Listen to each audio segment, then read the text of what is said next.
Dan untuk mengetahui informasi terkini terkait sidang dugaan korupsi tata kelola minyak mentah Pertamina, kami sudah terhubung dengan rekan kami korespondensi CNN Indonesia Iwan Hermawan di Pengadilan Tipikor Jakarta. Halo, selamat sore Iwan. Iwan, fakta apa yang terungkap dan menarik dari kesaksian Ahok ini, Iwan?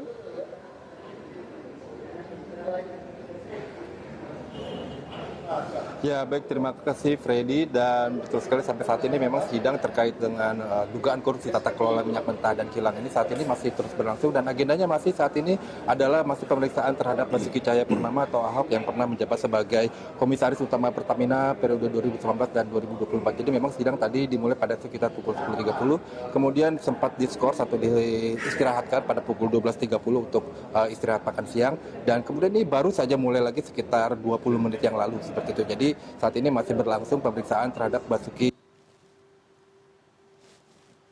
Nama ini sebenarnya lebih kepada pemeriksaan, ini adalah saksi yang diusulkan oleh kejaksaan, dan pemeriksaan ini sebenarnya lebih kepada bagaimana Ahok ataupun Dewan Komisaris ini melakukan pengawasan terhadap bisnisnya Pertamina. Dan tadi Ahok juga menjelaskan bahwa di dalam pekerjaannya sebagai komisaris, ia membentuk komite-komite, ada komite audit, komite dan lain sebagainya, itu untuk melakukan pengawasan lebih melekat seperti itu. Dan kemudian dia juga ada beberapa kali usulan yang sebenarnya ini adalah sebenarnya bagus, tapi kemudian ditolak oleh pemerintah, seperti misalnya digitalisasi distribusi BBM dan lain sebagainya. Dan ia pun mengutarakan mengapa kemudian Pertamina ini bisa selalu rugi seperti itu. Dan salah satu alasannya menurut Ahok adalah karena Pertamina menyalurkan minyak subsidi ataupun barang subsidi ini berupa barang begitu, bukan berupa ke orang-orangnya. Jadi seharusnya menurut Ahok, dengan adanya digitalisasi seperti misalnya aplikasi My Pertamina, maka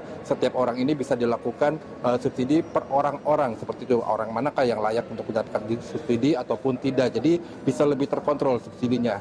Dan kemudian juga ada kebijakan BBM satu harga, dan itu juga membuat biaya pengiriman seperti misalnya dari Jakarta menuju ke Papua itu tentu membuat ada disparitas harga, dan itu Pertamina sendiri harus nombok seperti itu, dan itulah yang menyebabkan kerugian dari Pertamina. Kemudian juga Ahok juga ketika dalam masa jabatannya sempat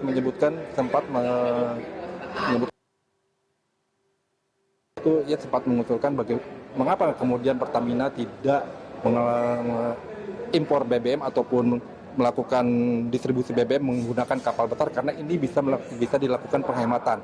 Dan jawabannya dari direksi saat itu adalah ternyata sebenarnya adalah permasalahannya adalah banyaknya dermaga-dermaga di kilang-kilang Pertamina itu yang rusak dan tidak bisa menampung kapal yang besar. Jadi oleh karena itu kemudian harus menggunakan kapal-kapal yang kecil. Akan tetapi juga Pak Ahok tadi dalam tanya jawabnya juga dengan dari jaksa penuntut umum itu menyebutkan bahwa selama masa jabatannya tidak ada catatan maupun dugaan-dugaan korupsi yang dikirimkan ataupun yang dipublikasikan oleh BPK, BPKP ataupun dari pihak KPK, walaupun dia sendiri sebenarnya mempunyai Dewan Komisaris ini mempunyai hubungan ataupun akses kepada dokumen-dokumen ataupun pemeriksaan-pemeriksaan dari KPK, BPKB ataupun BPK.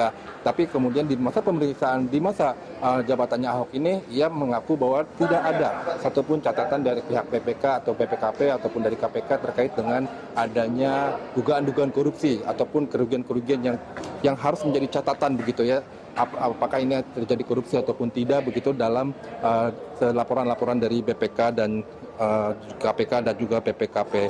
Dan nanti setelah Ahok ini juga sidang akan dilanjutkan dengan pemeriksaan saksi-saksi ahli, dan sebenarnya untuk sidang ini sudah berjalan cukup lama begitu ya, dan dari ada 8 Kejaksaan Agung sendiri sebenarnya sudah menetapkan ada 18 tersangka dalam kasus ini, namun baru 9 yang kemudian diajukan ke pengadilan, jadi baru ada 9 yang menjadi terdakwa. Dan terdakwa ini diantaranya adalah Rifa Siaan yang selaku Direktur Utama Pertamina Patraniaga, kemudian juga ada Muhammad Keri Adrian Toriza, ini adalah pihak swasta yang memiliki kilang di kawasan Merak, dan ia juga menjadi catatan penting dan menjadi menarik perhatian karena ia adalah anak dari Muhammad Reza Khalid yang saat ini sudah dijadikan tersangka oleh Kejaksaan Agung, tapi statusnya sampai saat ini masih buron.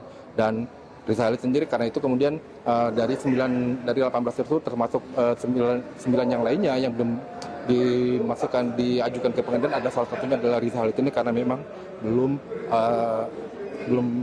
masih dalam status buron seperti itu. Dan kemudian kasus ini sendiri sudah diperiksa Kejaksaan Agung mulai sejak awal 2025 dan dugaan sementara untuk kerugian negaranya ini adalah mencapai 285 triliun rupiah. Ini dugaan sementara dari Sebelumnya, pada minggu lalu, pada hari Kamis lalu juga dari telah memeriksa beberapa orang orang menjabat sebagai diantaranya adalah Wakil Menteri BUMN, kemudian juga Menteri BUMN dan juga mantan Direktur Utama Pertamina. Dan saat ini sidangnya masih terus berlangsung dan kami masih akan terus memantau Cahayapurnama terkait adanya dugaan penyimpangan di perusahaan Pertamina, terutama Pertamina Patraniaga, dugaan adanya penyimpangan di tata kelola minyak mentah dan kilang di Indonesia. Sementara itu yang dapat kami laporkan dari Jakarta Pusat, dan kembali ke Anda, Feli. Baik Iwan, nampaknya sidang masih berlangsung dengan pemeriksaan atau mendengarkan informasi dari Basuki Cahayapurnama dan juga nanti dilanjutkan dengan keterangan dari saksi ahli. Terima kasih Iwan atas laporan Anda, selamat kembali bertugas, jaga kesehatan Anda.